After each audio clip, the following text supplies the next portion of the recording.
Battle passes are a new gaming trend that came along with some fast and decent but slow battle royale game modes. But it has changed over time, where battle passes or season passes and whatever some other games call them are now in almost every game out there. From a battle royale, a competitive shooter, and even a mobile game. It's gotten to the point where battle passes have been added everywhere, like the old open world fatigue that happened for the PS4 and Xbox One era of consoles.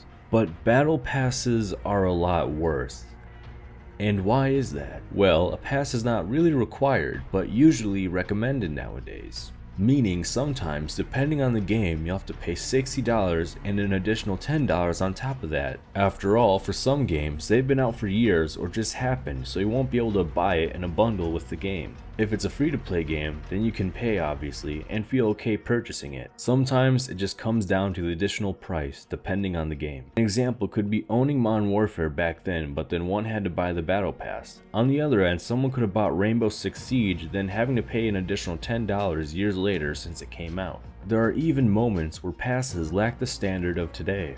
Destiny 2 started doing season passes, 100 tiers with content, but when they first started for a couple of passes, there were no weekly challenges to obtain XP, and even today there's no silver to earn the pass back or to entice the player from buying something from the shop and buying the pass all over again. Even when PUBG's event pass, it started off with 1 month to invest playing. Challenges were bugged or weren't clarified to only be used for solos. Some rewards were trial items and you had to treat the game as another job or school, having to spend 6 to 8 hours a day. With Rainbow Six Siege, if a player were to spend some free time off every day for a couple hours, they would just barely have enough time left completing it. Add the hours of grind to games that a player doesn't want to miss out on with the content they paid, and it becomes an unnecessary chore. Then sometimes they are long, such as Rogue Company only having 50 tiers but being 70 days like other battle passes out there. Some games will be a bit helpful when a player unlocks something. An example being with Call of Duty Modern Warfare and Cold War, where upon unlocking a skin, a player could still earn the challenges along with it, even if it's the next season. Though that feature is in few battle passes at the moment. Besides additional features or more time than usual, what battle pass or season pass in a game has gotten it right so far? After spending a month of grinding passes, only one has gotten it right, and it is the most consumer-friendly one out there at the moment. That is Halo the Master Chief Collection. One plus is that it is free, but regardless of the pass being free and some other games' passes being free as well, what makes Halo MCC stand out from the rest? Simply put, it allows players that are new to earn content in the game from previous seasons. This means a player can spend their tier unlocks on all of Season 2 for Halo CE content, or on Season 6 adding in Halo 3 content.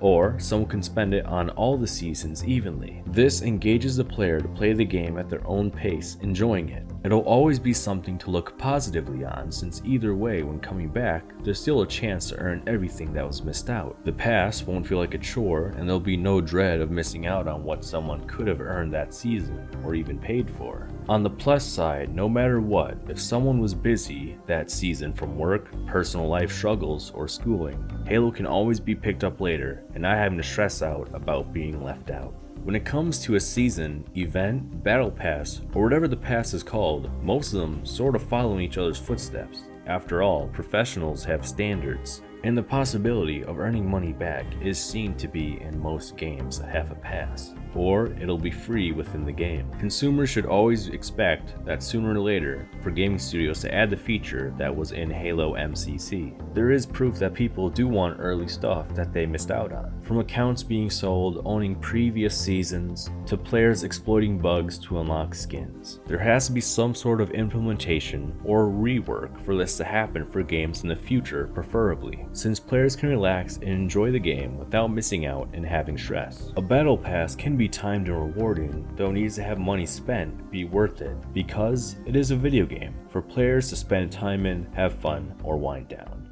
It shouldn't become another 9 to 5.